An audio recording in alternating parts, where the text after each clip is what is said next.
अस्सलाम वालेकुम। प्रोग्राम सहाफ़ी में मतियुल्लाह जान। आज मेरे मेहमान सीनियर जर्नलिस्ट और कोर्ट रिपोर्टर हसनात मलिक और पाकिस्तान तहरीक इंसाफ के रहनुमा और वकील नईम हैदर पंचोथा। बहुत शुक्रिया दोनों मेहमानों का। हसनात मलिक, सुप्रीम कोर्ट में बड़ी तारीखी आज प्रोसीडिंग हुई है। पाकिस्तान की तारीख में पहली बार सुप्रीम कोर्ट के अंदर खुफिया इदारों के सियासी किरदार के हवाले से और अदालतों में मुबैना मुदाखलत के हवाले से खुल के बात हुई। और आज की कार्रवाई की अहम बात यह थी और तारीख साज बात यह थी कि ये तमाम कार्रवाई पूरी दुनिया में बराह रास्त टेलीविज़न पर दिखाई गई। आज से पहले शायद पाकिस्तान के अवाम ने या लोगों ने ये नहीं देखा होगा कि खुफिया इदारों के हवाले से खुलकर इस तरह बात हो सकती है। और यकीनन हसनात मलिक साहब, इसका क्रेडिट आप किसको देंगे? देखें, यकीनन चीफ जस्टिस काजी फैसला को हो क्रेडिट जाता है। उससे पहले हम देखते रहे कि जो चीफ जस्टिस साहबान थे वो रिलेक्टेंट थे कि जी लाइव स्ट्रीमिंग हो। और इवन जस्टिस काजी फैसला इस मामले में एक एप्लीकेशन भी सुप्रीम कोर्ट में उन्होंने दायर की थी कि जी मेरा केस भी लाइव टेलीकास्ट हो। लेकिन शायद उस वक्त की हुकूमत भी नहीं चाह रही थी और जजेस भी उस वक्त नहीं चाह रहे थे।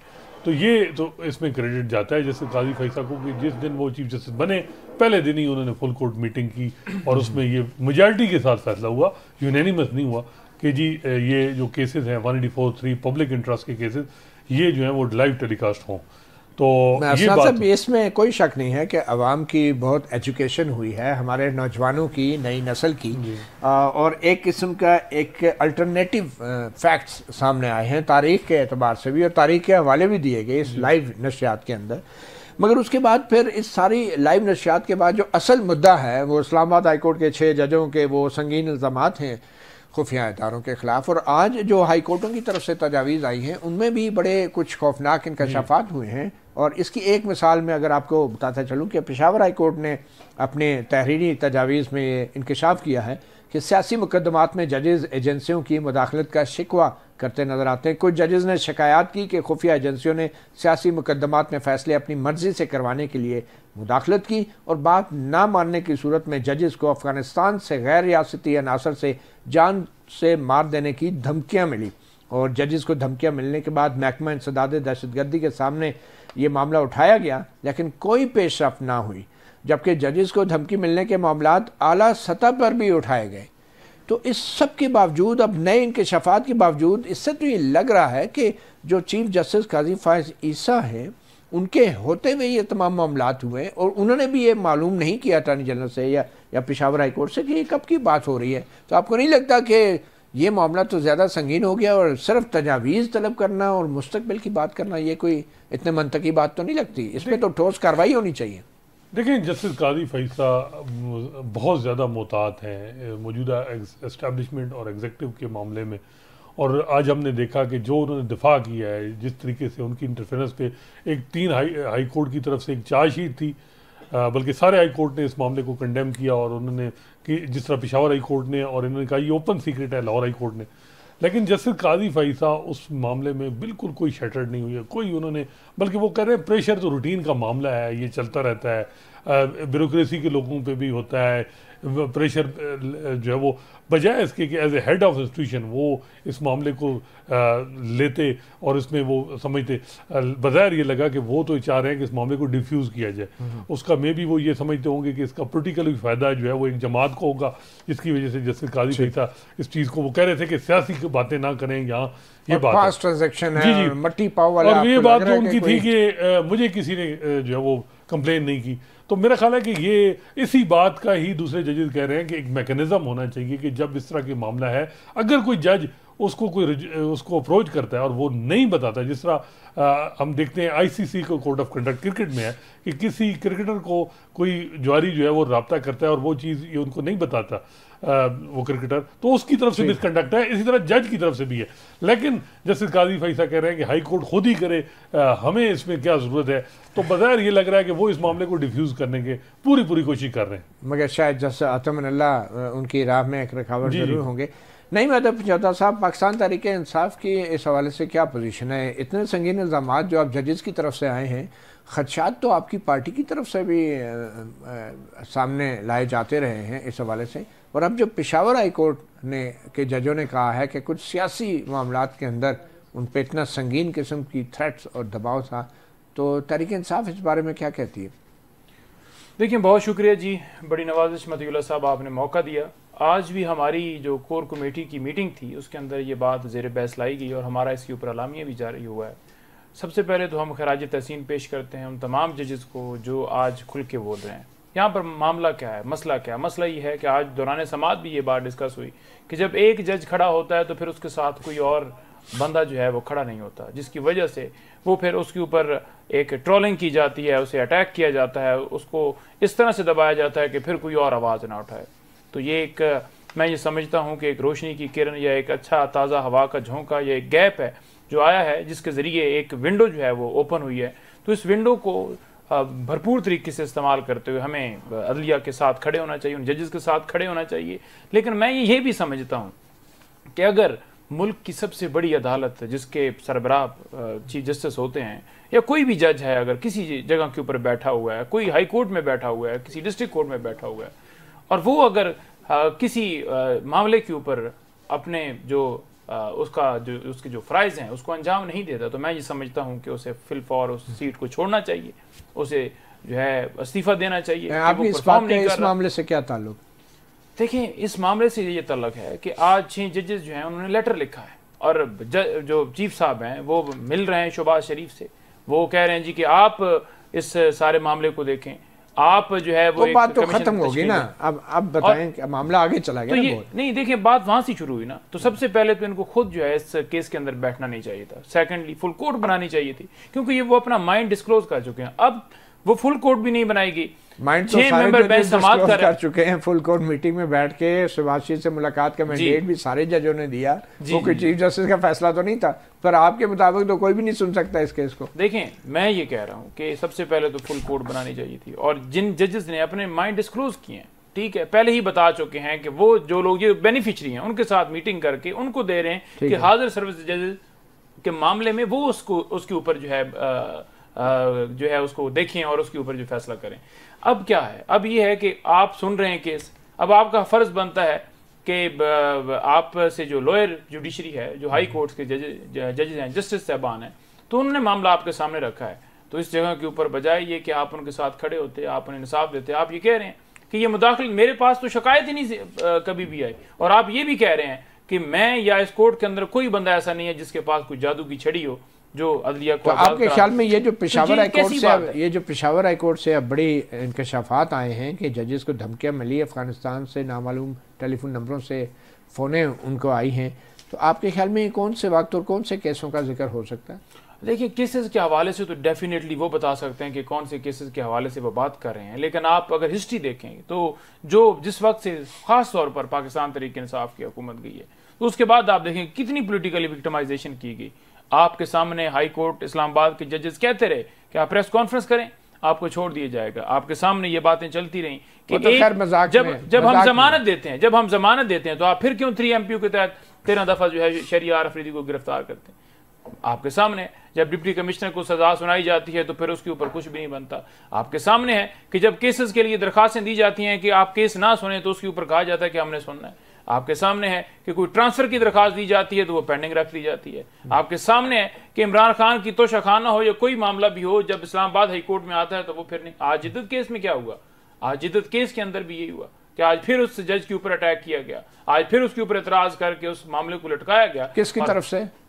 ये खावर मानका के वकील थे वो पेश। अच्छा, उन्होंने एतराज कर दिया, उन्होंने एतराज कर दिया, ठीक है जी, कि आप जो है अपना माइंड डिस्क्लोज कर चुके हैं, ट्रायल कोर्ट कि आपने बड़ी हमदर्दियां दी हैं। अच्छा, कोई केस का हवाला नहीं दे रहे, कोई ये नहीं बता रहे कि आपने उस केस के अंदर हमदर्दी दी है, कोई ऑर्डर लेकर आ जाते। मामला क्या था, क्योंकि अगर आज सजा खत्म होती, जज ने सही फैसला बुशरा बीबी की आज जमानत हो जाए। क्या जज आपके ख्याल में दबाव में था किसी के, या उसके इस केस का उससे क्या ताल्लुक है? देखिए, बात यह है कि ओवरऑल तमाम जजेस के ऊपर जैसे आज वहां पर रिमार्क्स दिए जा रहे हैं कि इंतजामिया और ये ऐसे मामूली मामला चलते रहते हैं और हमें कोई कंप्लेन नहीं आए। आपको कंप्लेन नहीं है, आपका फैजाबाद धरने की बात कर रहे हैं कि उस वक्त कौन मुल्क को चला रहा था, ये हमें बड़ा अच्छी तरह से पता है। आप हवाले दे रहे हैं, बार बार जानबूझ के अपने रिमार्क्स ऐसे दे रहे हैं कि मीडिया के ऊपर वो टिकर चलें। आपको आपकी बुनियादी इंसानी हकूक़ की खिलाफ वर्जी नज़र नहीं आ रही।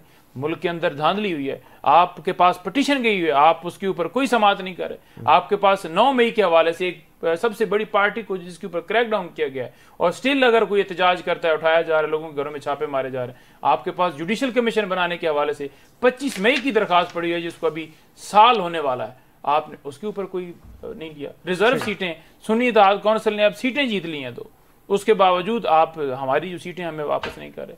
आज हमारी दरखास्तें सुप्रीम कोर्ट में हो, हाई कोर्ट्स में हो, ज़ेर अल्तवा है, कोई सुन नहीं रहा। चले, ये तो बात मुकदमात की होगी। हसनात, आपको क्या लग रहा है, ये वैसे तो अब पेशावर हाई कोर्ट के जजों ने भी बड़े इंकशाफात कर दिए हैं, लाहौर हाई कोर्ट की तरफ से भी बड़े नई किस्म की बातें सामने आई हैं खुफिया इदारों की मुदाखलत के हवाले से। इसके बावजूद भी आपको लगता है कि चीफ जस्टिस काजी फ़ाइज़ा या जस्टिस मंसूर अली शाह ये तहकीकात की तरफ जा रहे हैं या इनकी सिमत कुछ और है? क्या लग रहा है आपको? देखिए, ये जुडिशरी जो है और ये दोनों जो जजेस साहबान हैं, जस्टिस काजी फ़ाइज़ा कह रहे हैं कि हाई कोर्ट को ये सारी पावर हैं, हमें भी कुछ कहने की ज़रूरत नहीं। जस्टिस मंसूर अली शाह कहते हैं कि मैकेनिज्म फ्यूचर का हमें बना के देना चाहिए कि आगे नहीं। जो आप बात कर रहे हैं उस तरफ तो कोई जा नहीं रहा, लेकिन जिस तरीके से एस्टैब्लिशमेंट नहीं, जैसा तमन्ना तो कह रहे हैं कि ठोस कार्रवाई करें। देखें वो तो कह रहे हैं कि ये वाकयात आज भी हो रहे हैं, वो यही मामला है, नोटिस जारी करें। जिस तरीके से जैसा तमन्ना तो कह रहे हैं, लेकिन जिस तरीके से जजेस की पर्सनल डेटा और जिस तरह विंच हंट और कुछ प्रॉक्सीज को इस्तेमाल करके उनका करैक्टर असैसिनेशन कराई जा रही है, बज़ाहिर ये लग रहा है कि फिर ये नौबत उधर तक भी आ जाएगी।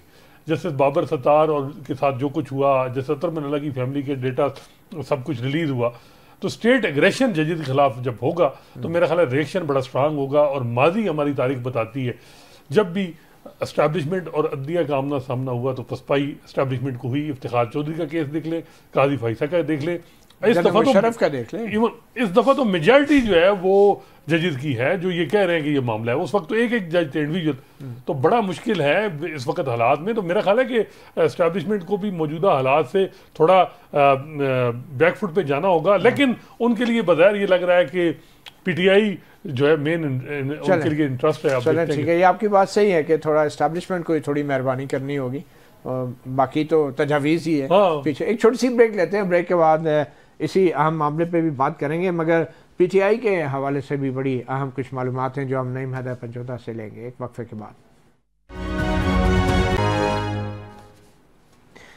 Welcome back. बात हो रही है अदालती अमूर में अदलिया के मामलात में खुफिया इदारों की मुबैना मुदाखलत के हवाले से।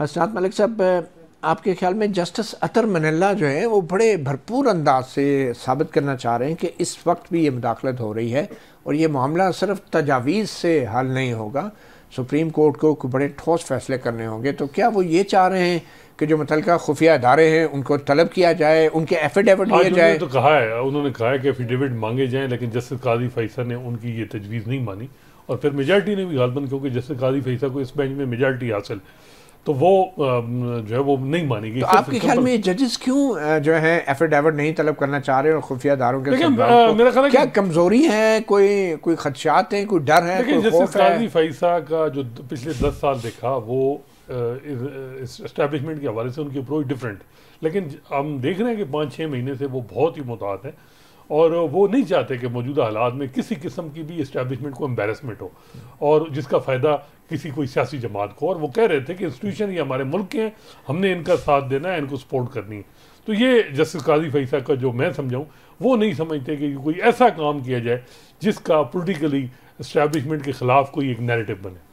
चलें, ये नईम हैदर पंचोदा साहब, क्या हो रहा है आपके पीटीआई के महाज के ऊपर? इमरान खान से भी कुछ मुलाकातें हुई हैं, क्या फ़ैसले हुए हैं? सुना है आप 9 मई को मौलाना फजल रहमान के साथ हाथ में हाथ डाल के एक इंसानी जंजीर बनाने जा रहे हैं। देखिए, खान साहब से जो बात हुई है इत्तेहाद के हवाले से या रूल ऑफ लॉ के ऊपर जो पहले भी बात की जा रही थी कि इस हवाले से किस किस के साथ हम चल सकते हैं लेकर इस मामले को, तो उस मामले के हवाले से खान साहब ने जो क्लियर बताया है, 3 पार्टियों के अलावा आप कर सकते हैं बात, और वो आज आपने एलामिये में भी देख लिया। एक पीपल्स पार्टी के साथ, PMLN के साथ, MQM के साथ।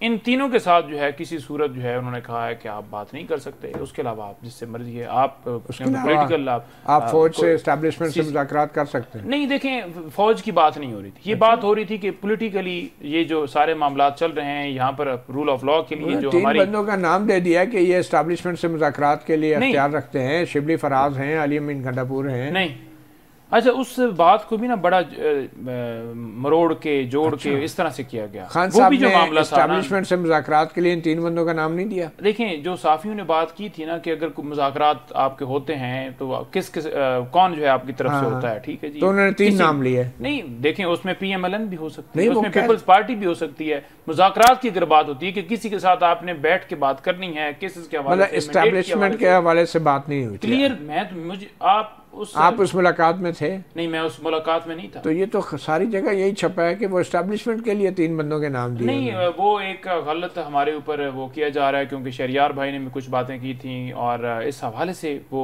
उस चीज को जोड़ मोड़ के ये सारा किया जा रहा है। अच्छा, शहरियार भाई ने ये जो बातें की थी गलत की थी?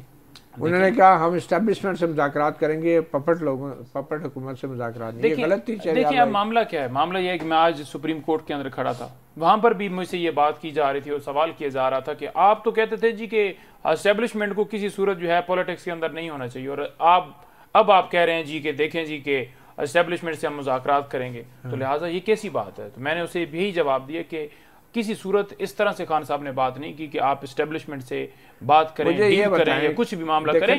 देखें एक तरफ हम देख रहे हैं कि इस्लामाबाद हाई कोर्ट के 6 जजों ने एक नई तारीख रकम की है और उन्होंने खुफिया इदारों की मुदाखलत पे ख़त लिख मारा है चीफ जस्टिस को और सुप्रीम कोर्ट के जजेस को। और दूसरी तरफ हमारे सियासतदानों का ये हाल है कि जेल से वो कह रहे हैं कि ये 3 बंदे उन्हीं खुफिया इदारों एस्टैब्लिशमेंट से मुज़ाकरात करेंगे। तो ये जज क्या कर रहे हैं, हमारी अदलिया क्या करना चाह रही है और हमारे सियासतदान क्या कर रहे हैं? पहली बात तो ये है कि खान साहब ने एस्टैब्लिशमेंट से बात करने के हवाले से नहीं बात की। अच्छा, दूसरी बात यह है कि ये जो आपने बात की है कि जेल के अंदर बैठ के ये बंदा बात कर रहा है, तो इससे पीछे जरा सोचें कि वो बंदा जेल के अंदर क्यों है, किसने डाला है और कैसे डाला है। मतलब मजबूरी भी तीसरी बात यह है कि आप राना सनौला की भी स्टेटमेंट देख लें कि जो कह रहा है कि जो ही हमारे साथ बैठ के बात करेगा तो उसके केसेस भी खत्म हो जाएंगे, वो रिहा भी होगा, बाकी सारी चीजें भी होंगी। तो इट्स मीन कि वो एडमिट कर रहे हैं कि जिन्होंने केस बनाए थे उस दौरे हुकूमत में, ये तो टूल बने थे ना, पीछे से तो जंगल का बादशाह था ना। राना सनौला ने केस बनाए थे खान साहब के ऊपर, आप भी यही कहते हैं? देखिए हम ये कहते हैं कि बनाने पीछे से डायरेक्शंस उनकी थी, जंगल के बादशाह की थी और एग्जीक्यूशन जंगल का बादशाह कौन? वो वायसराय से पूछें, मोहसिन नकवी से पूछें, वो जिनसे मुज़ाकरात के लिए तीन पूछें, राना सनौला से पूछें, ठीक है जी। तो बात ये है कि ये सारा जो है किया करता धरता जो है उसको आप नहीं टाल सकते और ये चीजें अब खुल के मजीद सामने आ रही हैं क्योंकि जब भी ये बोलेंगे तो हक अल्लाह हक है और वो सच्चाई जो है वो छुपा नहीं सकते जितनी भी छुपाई जाए। अच्छा, आज इमरान खान से मुलाकात के अंदर कोई पब्लिक अकाउंट कमेटी के हवाले से कोई हतमी फैसले हुए फिर कि कौन आ रहा है? देखिए पब्लिक अकाउंट कमेटी के हवाले से ना हर रोज एक बात चल रही होती है, हर रोज एक जो है खान साहब इसको क्लियर क्यों नहीं कर देते एक ही दफा? हर मुलाकात में नया नाम लेके आपके लोग आ जाते हैं। देखिए बात यह है कि पब्लिक अकाउंट कमेटी की चेयरमैनशिप को इतना क्यों तूल दिया जा रहा है मीडिया के ऊपर? पहली बात तो ये है। आपके ख्याल में नंबर 2 कौन है आपका नुमाइंदा? नंबर 2 बंदे का नाम तो बता दें कौन है। नंबर 2 देखिए आज आपने गौहर की स्टेटमेंट देखी है। गौहर ने बता दिया है उसके अंदर के हमारे जो चेयरमैन के लिए हमने नामजद किया है वो बैरिस्टर अपना उसको शेर अफजल मरवत को किया है, ठीक है। तो जब उन्होंने आज कह दिया है उसके बावजूद अभी सारे दिन सारी रात सारी चीजें चलती रहेंगी, तो ये चीजें जो हो रही हैं ये मैं समझता हूँ कि ये इसके ऊपर फोकस करने की बात नहीं है। जो इस वक्त मैंडेट छीना गया है, जो आज मुल्क के अंदर लाकानूनियत है, जो आज डिप्टी वजीर आजम बनाए जा रहे हैं जनाब के, अब जो है डिप्टी वजीर आजम जो है वो हुकूमत चलाएंगे क्योंकि वजीर आजम जो है असल वजीर आजम जो है वो परफॉर्म नहीं कर पाए। चले अब ये बताएंगे 9 मई को क्या करने जा रहे हैं, कैसे आप मनाएंगे 9 मई? देखिए 9 मई के हवाले से आज भी मुशावरत हुई है, हो सकता है कोई 9 मई जलसे के हवाले। देखिए 9 मई एक पाकिस्तान तहरीक इंसाफ के लिए जो है वो एक टारगेट किया गया था पाकिस्तान तहरीक इंसाफ को विक्टिमाइजेशन करने के लिए। हुकूमत का और रियासत का बयानिया है कि ये यौम स्याह था जब आपने रियासती इदारों पे हमले किए। यौम स्याह था पीटीआई के लिए, आपने वो किया जो तारीख में कोई इस मुल्क के लिए था, लेकिन ये एक साजिश के तहत किया गया। और इसमें ये साजिश किसने की? पीटीआई ने की, अमेरिका ने की, किसने की? जंगल का बादशाह। अच्छा जी, और इसके ऊपर हम कह रहे हैं कि 9 मई है ना जी, आपने 9 मई को यूं डाल दिया कि बड़े दहशतगर्द हैं।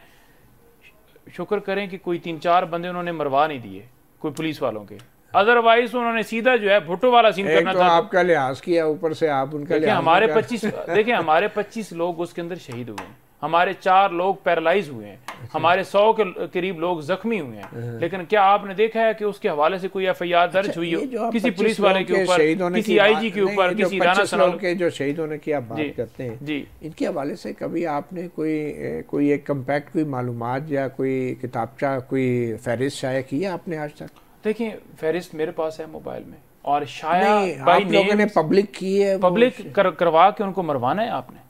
क्या मतलब पहले ही शहीद हुए तो और क्या मरवाना उनकी फैमिली क्या को, बात कर उनकी फैमिली को कैसी आप बात कर रहे हैं? अच्छा पब्लिक नहीं कर सकते, पब्लिक हमने शहीदों के नाम नहीं बता हमने सकते। देखें अगर आपको हो उसके ऊपर डाउट कि हमने गलत बात की है ना, ये मैं आपको शेयर कर दूंगा। 2014 के धरने में भी 7 बंदे मरवा दिए थे आपने, और पता चला कोई मिला ही नहीं बाद में। नहीं, उनकी बाकायदा पोस्टें जो हैं वो फेसबुक अकाउंट्स के ऊपर, सोशल मीडिया अकाउंट्स के ऊपर चली, और उनकी जो लवाकिन हैं उनके लिए खास तौर पर खान साहब ने जो है फंड्स का वो भी उनका किया, लेकिन वो बेचारे फंड लेने से भी भाग रहे थे कि अगर हम लेंगे हमारे पास आएंगे तो फिर हम नॉमिनेट होंगे, और शायद ये ना कहें कि आप आज एक और आम खबर है, जैसे बाबर सत्तार के खिलाफ जो सोशल मीडिया पे कैंपेन चली है, आज अटॉर्नी जनरल ने ऑन द रिकॉर्ड आके उनका दिफा किया, उन्होंने कहा कि दोहरी शरीयत के कोई कानून जजों पे लागू नहीं होता, और वैसे भी जैसे बाबर सत्तार की दोहरी शरीयत नहीं है, अटॉर्नी जनरल ने कहा है, और उन्होंने ये कहा कि मैं रिजाइन कर दूंगा अगर उनके खिलाफ कोई रेफरेंस आता है, और मैं उनका वकील बन के जुडिशल काउंसिल में खड़ा हूँ। जी जी तो नहीं, देखें मंसूर अमान साहब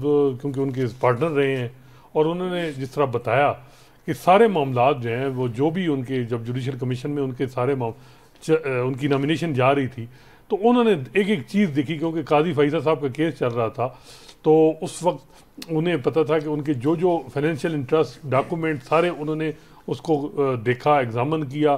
ग्रीन कार्ड के हवाले से भी वो उन्होंने सजेस्ट किया कि आप जो नाम जिन्होंने नामजद करना है chief justice Islamabad high court, उनको बता दें, और सारी चीज़ें डिटेल जुडिशल कमीशन में डिस्कस हुई। तो वो कह रहे हैं कि जस्टिस बाबर सत्तार ने कोई मिसकंडक्ट नहीं किया, अगर उनके खिलाफ कोई मूव होगी तो मैं उनके साथ खड़ा हूँगा और उनका दिफा एज ए वकील करूँगा। बहरहाल ये एक बड़ा डिसीजन है अटॉर्नी जनरल का कि अगर जैसे बाबर सत्तार के खिलाफ जो प्रोपेगेंडा चल रहा है, उन्होंने ये भी शायद बोला है कि FIA को वो कहेंगे कि कार्रवाई करें, सोशल मीडिया पे कॉन्फिडेंशियल मालूमात, बच्चों के बारे में मालूमात जारी की जा रही हैं, और FIA पीका कानून के तहत उनके खिलाफ कार्रवाई कर सकती है। तो ये तो कानूनी महाज के ऊपर जारी एक जंग का हाल है, मगर अब हम आपको लेके चलेंगे एक सियासी महाज की तरफ। वहाँ पे सियासतदान इस्टेब्लिशमेंट के रोल के बारे में क्या सोच रहे हैं? हमारे मेहमान हैं कमर उस्मान कायरा, रहनुमा पाकिस्तान पीपल्स पार्टी।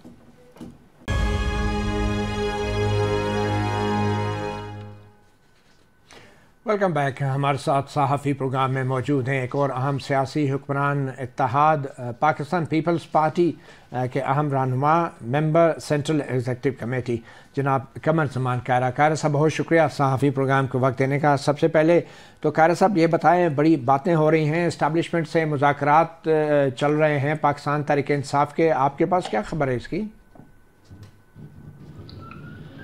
खबर मेरे पास तो अभी तक ये थी, आप बाखबर हैं। मेरे पास तो यही खबर थी कि उनकी ख्वाहिश है, और ये पुरानी ख्वाहिश है, उसका इरादा है कि हम एस्टेब्लिशमेंट से बात करना चाहते हैं, फौज से बात करना चाहते हैं, सियासी लोगों से नहीं। तो यही खबर थी, ये कोई और नई खबर आई है तो आपको पता होगा। वैसे जो इमरान खान साहब ने अली अमीन गंडापुर और दीगर 2 PTI के रहनुमाओं पर मुश्तमिल शिबली फराज भी हैं कमेटी बनाई है कि इस्टेब्लिशमेंट से मुज़ाकरात का सिर्फ इन्हीं को अख्तियार है, तो आप नहीं समझते कि कुछ मामला आगे की तरफ बढ़ रहे हैं और मामला डील की तरफ भी जा सकते हैं? इमरान मतलब बात यह है कि पाकिस्तानी सियासत के अंदर इस्टेब्लिशमेंट का एक रोल रहा, एजेंसीज का भी रोल रहा, और एजेंसी से हुकूमतें काम भी लेती रही, जायज़ भी और शायद किसी हद तक नाजायज़ भी हो गए हों, लेकिन ये बातें कभी भी फॉर्मल नहीं हुई। अगर आप अपनी रियासत के अंदर अपनी अफवाज को या अपनी एस्टेब्लिशमेंट को एक फरीक के तौर पे, सियासी फरीक के तौर पे बिठाते हैं और उनसे बातचीत करते हैं और सियासी कुव्वतों को मानने से इनकार करते हैं, उनको लोगों ने जो वोट दिया है उसको मानने से इनकार करते हैं, तो फिर आप पाकिस्तान के अंदर किसी स्टेबिलिटी या ये जमहूरी अमल की बेहतरी के लिए कुछ कर रहे हैं या उसके ऊपर एक और जद लगा रहे हैं। मगर जो भी हुकूमत में जो भी पार्टी होती है वो तो यही कहती है कि इस्टेब्लिशमेंट से अपोजिशन को क्यों बात करनी चाहिए? आप खुद भी तो यही कुछ करते रहे और आदम एतमाद की तहरीक में क्या जनरल बाजवा का किरदार नहीं था? मैंने, बाजवा साहब तो कह रहे हैं नहीं था, मुझे नहीं पता कितना था। अच्छा। लेकिन सब लोग कह रहे हैं कि था। मेरा तो सवाल ये है कि मैंने ये तो नहीं कहा कि नहीं था, मैंने तो कहा कि मुख्तलिफ अदवार में मुख्तलिफ रोल रहे, मदाखलत रही, एजेंसीज की भी रही, लेकिन उसको फॉर्मल पॉलिटिकल डायलॉग की सूरत नहीं दी गई। अगर आप उसको फॉर्मल पॉलिटिकल डायलॉग की सूरत दे के उनको एक पॉलिटिकल एंटिटी के तौर पे बैठ के बात करते हैं तो उसके मानी क्या है? ठीक, क्या दुनिया हमें समझेगी और क्या स्टेबिलिटी पाकिस्तान में आएगी? मैं तो ये कह रहा हूं। तो आप ये कह रहे हैं कि अगर पीटीआई मुज़ाकरात करना भी चाहती है एस्टेब्लिशमेंट से तो उसका बाकायदा ऐलान ना करे, खुफिया तौर पे बेशक कर ले, बदनामी नहीं होगी। उसके लिए मेरे और आपके कहने या उनसे बात करने या कोई तजवीज़ देने की हमें ज़रूरत तो नहीं है। और वैसे भी आप उसे रोक तो सकते नहीं है ऐसे मुज़ाकरात को, अगर हुए तो आपके बस में ही नहीं है। इसलिए मैंने कहा ना, मेरी और आपकी तजवीज़ के, मेरी और आपकी तजवीज़ के तो पाबंद है ही नहीं ना। तो आपके ख्याल में ऐसा मुमकिन है, वैसे हो भी सकती हैं ऐसे खुफिया मुज़ाकरात? ऐसा माजी में होता रहा, बिल्कुल होता रहा। अब हो सकता है कि नहीं, इसके लिए एस्टेब्लिशमेंट की तरफ से तो आज तक यही कहा गया कि नहीं। अब देखिए, अगर कोई सूरत हाल जब तक वाजे हो नहीं जाती, आपके पास कोई सॉलिड रीजन नहीं आ जाती, ये कहना मुनासिब नहीं होगा कुछ। अच्छा, फैसल वाडा साहब भी अब आपकी पार्टी के माशाल्लाह से एक हिमायत याफ्ता लीडर हैं और वो भी आजकल बड़ी बड़ी तकरीरें कर रहे हैं, तो ये भी इस्टेब्लिशमेंट के साथ किसी अंडरस्टैंडिंग का नतीजा थे जो ये सेनेट में आए हैं? ये तो उन्हें पता होगा जी। हमारे पास कुछ वोट थे जो हमारी रिक्वायर्ड तादाद मेंबर्स की वोट से ज्यादा थे, वो हमने किसी जमात को देने थे या अपने मेंबरान को देते, वो वाडा साहब को दे दिए गए और उनको ज्यादा वोट एमक्यूएम की तरफ से दिए गए और वो मेंबर बन गए। अब वाडा साहब खुद कहते हैं वो किसके तर्जमान हैं, लिहाजा उनके बारे में मैं क्या कहूँ, क्योंकि वो तो खुद ही कहते हैं मैं कौन हूँ। नहीं, तो आपकी पार्टी ने खैरात में जो चेंज बचा था जेब से निकाल के दे दिया। ये खैरात तो आपका लफ्ज है, आप इस तरह के लफ्ज इस्तेमाल करते हैं और कर सकते हैं, मैंने तो जो कहा वही कहना है। नहीं, लेकिन पार्टी का एक नज़रिया होता है, तो फैसल वाडा आपके नज़रिए पे पूरा उतरते थे जिनको आपने वोट दिया, तो फिर खैरात ही हुई ना अगर आपने फालतू समझ के दे दिए। देखिए मतीउल्लाह साहब, ये अपने अपने कहने के तरीके हैं, आपका तरीका ये है, आप इस तरह तल्ख बात करना चाहते हैं तो आपको हक है, आप कीजिए, मुझसे क्यों कहलवाते हैं? पर ये असलूब और तरीका नहीं है। मैंने जो कहना था कह दिया। रही बात इस मुल्क के अंदर, यकीनन मेरी जमात का एक नजरिया है, लेकिन आप अपने अपने हालात के तकाजों के तहत, हम कोई साफी तो है नहीं आपकी तरह, हम तो अब हमें सियासत आगे बढ़ाने के लिए कई दफा अपने मुखालफीन से भी कंप्रोमाइज करने पड़ते हैं। हम रोज कहते हैं इमरान खान से डायलॉग करना चाहिए, रोज हमें गालियां देते हैं। हम कल के मुखालिफ आज के दोस्त बन के एक दूसरे के साथ चल रहे होते हैं हुकूमतों में, और ये सारी दुनिया की जमहूरियतों का असलूब है जहां पार्लिमानी निजाम है। आपके यहाँ ये नहीं है, ना आपको इसकी जरूरत है ना आप इसके पाबंद हैं। लिहाजा हमें हमारी एनेक्स से देखिए कि हमारा नेचर ऑफ जॉब क्या है, हमें क्या करना चाहिए। ठीक, अच्छा सर, आपकी राय है, आप जो है। वैसे पीटीआई के साथ तो पीपल्स पार्टी मुज़ाकरात के लिए तैयार हैं, आप खुद भी कह रहे हैं कि आप तो कहते हैं कि मुज़ाकरात करने चाहिए, तो सुन्नी इत्तेहाद कौंसिल के तरफ से कोई इस तरह का कोई पेशकश आई है या आपने उन्हें राब्ता करने की कोशिश की है? मतीउल्लाह साहब, मेरी जमात ने जब खान साहब हुकूमत में थे तब भी कोशिशें की, जब वो हुकूमत में नहीं थे तब भी कोशिशें की, और आपके इल्म में है कि अगर सुप्रीम कोर्ट उसमें ना पड़ती तब भी हम पीडीएम की हुकूमत में मुज़ाकरात के अमल को आगे बढ़ा रहे हैं, और वो मुज़ाकरात कंक्लूड भी हो गए थे, नतीजा खेज भी हो गए थे। खान साहब विड्रा कर गए, पहले भी खान साहब विड्रा करते रहे, उसके बाद ये इलेक्शन हुआ, इस इलेक्शन के बाद भी हमने कोशिश की, लेकिन उनकी तरफ से हमारा सारी कोशिशों को ब्लॉक किया गया। अब 5 साल 5.5 साल से इमरान खान साहब और उनकी जमात जिस जबान में, जिस उसलूब में गाली गलोच मुसलसल कर रही है, तज़हीन और तौहीन कर रही है, तज़हीक कर रही है, मेरी जाती राय में, जमात की राय नहीं मैं दे सकता, मेरी जाती राय में अब चाहिए ये सब जमातों को कि वो कह दे इस बात को कि अब खान साहब के साथ हम मुज़ाकरात करने को तैयार नहीं है। अच्छा, बल्कि अब चाहिए ये कि खान साहब अपने किए पे उस बात के जो गालियां देते रहे आज तक, उस पर कुछ तो नदामत हो और ये कहें कि जी ठीक है, मैं पॉलिटिकल पार्टीज के साथ डायलॉग करने को तैयार हूं। हमारी तरफ से तो ये इजहार हो चुके, दसियों बार हो चुके। अगर वो नहीं करना चाहते हैं तो पहले एजेंडा बैठ के सेटल हो जाएगा कि एजेंडे पे बातें क्या होनी है, वो कौन सा एजेंडा लेके चलेंगे, हुकूमत की तरफ से क्या एजेंडा होगा। लेकिन अब मजीद आप बताइए, कोई शख्स आपकी मुसलसल तजलील करता रहे, आपको गालियां देता रहे मतीउल्लाह, तो क्या आपके साथ एक वक्त आएगा नहीं कि आपका बर्दाश्त का पैमाना लबरेज हो जाएगा? आप कहते हैं कि ठीक है यार, तलक रहता है नहीं रहता, नफा होता है नुकसान होता है, छोड़ो ठीक है देखें। मगर खैर साहब, कुछ देर पहले आपने खुद ही फरमाया कि सियासतदान तो कभी दोस्त होते हैं, कभी मुखालफत होती है, तो क्या बाइद है कि कल पीटीआई के साथ भी आप मुज़ाकरात कर रहे हैं? दोस्ती और मुखालफत में हर वक्त की गालियां नहीं होती। एक तरफ से अनाका घोड़े पे बैठा हुआ शख्स नहीं होता। मैं फिर भी कह रहा हूं, ये मेरी जाती राय है, मेरी जमात की अभी भी कोशिश ये है कि डायलॉग हो। मैं अच्छा, तो ये कह रहा हूं अगर मेरा बस चले तो मैं कहूँ। अच्छा, अगर डायलॉग हो भी तो पीटीआई के साथ डायलॉग का नंबर 1 एजेंडा क्या होगा? कोई एजेंडा मैं आपको नहीं बता सकता। उसकी पहली शर्त ये होनी चाहिए कि इमरान खान साहब पहले ये डिक्लेयर करें कि वो पहले माजी में गलत थे, वो पॉलिटिकल कुव्वतों के साथ डायलॉग करने को तैयार हैं। एजेंडा उनका क्या होगा वो वाज़ेह है, वो अपना एजेंडा लेके चलेंगे, अपना जो इलेक्शन का, जो उनके ऊपर केसेस का, वही उनका एजेंडा है जो मेरे ख्याल में है। हो सकता है इससे मुख्तलिफ भी हो। और दूसरा, गवर्नमेंट की तरफ से जो है वो COD होगा, वो मईशत का होगा, इसके ऊपर लेजिस्लेशन की बात होगी, तो इसका एजेंडा तय हो जाएगा। उनका भी एजेंडे के अंदर हिस्सा होगा, हुकूमत का भी हिस्सा होगा। कोई डिक्टेटेड नहीं होगा, वन साइडेड एजेंडा नहीं हो सकता, ये एग्रीड एजेंडा होना चाहिए। लेकिन इससे पहले खान साहब को ये बात बांगे दोहल कहनी चाहिए कि हाँ, मैं पॉलिटिकल कुव्वतों से डायलॉग करने को तैयार हूँ। लेकिन मतीउल्लाह, मुझे पता है वो नहीं कहेंगे। इसलिए नहीं कहेंगे कि वो हर हाल में जो फौज से बात करने की बात कर रहे हैं, वो भी इसलिए कर रहे हैं कि इससे तमस्कर उड़े, इससे तलखी बढ़े, इससे हालात और खराब हो, क्योंकि वो सिर्फ तसादम और लड़ाई को अपना हथियार समझते। मगर वो यही कह रहे हैं कि आपके साथ मुज़ाकरात करने का। मुझे 1 मिनट कंक्लूड करने दीजिए। वो ये चाहते हैं और कह रहे हैं और उनको सूट करता है और उनका ये हथियार है कि लड़ाई हो, तसादम हो, गाली गलोच हो और उनका जो वोटर है वो सेटिस्फाइड है। अगर वो किसी से डायलॉग करने के लिए बैठे तो उनका कद छोटा हो जाएगा। नहीं, वो अपनी नफरत के अमल को माइल्ड नहीं होने देना चाहते। ठीक, मगर वो ये कहते हैं कि आप लोगों को तो मुज़ाकरात के लिए भी इस्टेब्लिशमेंट की इजाज़त चाहिए, तो आपके साथ मुज़ाकरात करने का फ़ायदा क्या? तो डायरेक्ट इस्टेब्लिशमेंट से क्यों ना मुज़ाकरात करें? और आप भी यही बात कर रहे हैं कि उनसे मुज़ाकरात नहीं करते, इस्टेब्लिशमेंट से आप भी मामला तय कर रहे हैं। ये बात दुरुस्त नहीं है। मैंने तो नहीं कहा ये, वो ये कहते हैं तो उनको कहने दीजिए।